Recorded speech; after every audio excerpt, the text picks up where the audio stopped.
দেখতে পারে না, দুনিয়ার কোন চক্ষু পর্যন্ত দেখতে পারবে না, দুনিয়ার কোন ফল ওই জান্নাতের আশঙ্কা পর্যন্ত করতে পারবে না, অনুধাবন করতে পারবে না। আল্লাহ কেমন সুন্দর জান্নাত তৈরি করে রাখছে। জান্নাতের মধ্যে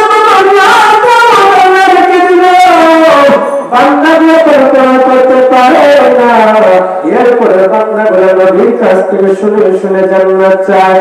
এবার আল্লাহ ফেরেশতারা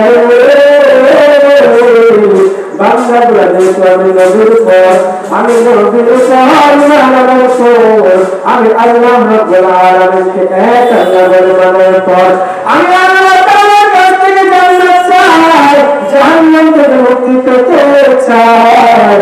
ও আমার ফেরেশতারা শুনিয়া রাখো, কোন কিয়ামতের ময়দান যেদিন হাজির হয়ে যাবে, ইয়াউমুল হাসাবিন,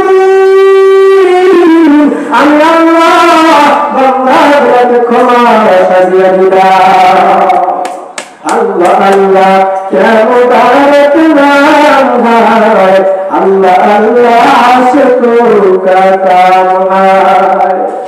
जन्नतें मध्य केवल नाम का मतलब है कि अल्लाह बड़ा फरिश्ता जन्नत बोलती जानी, जन्नत जन्नत के नाम जन्नतेर मध्य केवल नाम के मतलब नाम बोले केवल गुरबात नाम जरूरी है बंदा, केवल सुंदर गुरबात दुनियार जमीने আমি বান্দাদের উপর চারটা বিধানের উপর হারাম করে দিলাম। উম্মতের জন্য চারটা বিধান করতে পারবে বেশি নয়। জান্নাতের মধ্যে আল্লাহ, যে জান্নাতের মধ্যে আমি আল্লাহ 70 দিন হয় একটা বান্দার জন্য রেখে দিলাম। আবার ফেরেশতারা কয় আল্লাহ এত হোলা এত গুরু ছিল না, একজন হলেই তো চলে গেছে।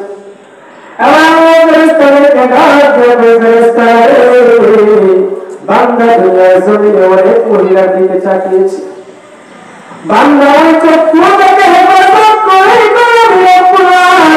কাছে চলে আসছে। বান্দা কোনদিন দেখে না মহিলার দিকে তাকায় না, কোনদিন অন্য মহিলার সাথে জেনার কাজের মধ্যে লিপ্ত হয় নাই। জাহান্নামের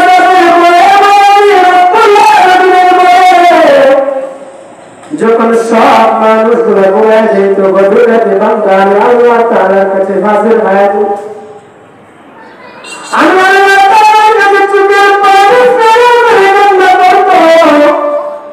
বলতো আল্লাহ দুনিয়ার মধ্যে তুতুম করি পারেন না, রিক্সাওয়ালা বানাই আমার দুনিয়ার মধ্যে রাখিয়া দিলা।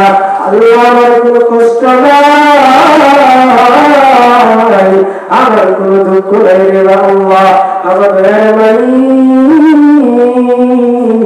যেদিন কঠিন হাসরের ময়দান মরে যাবে, ওই দিন যদি তুমি আল্লাহ আমাকে ক্ষমা করে দাও,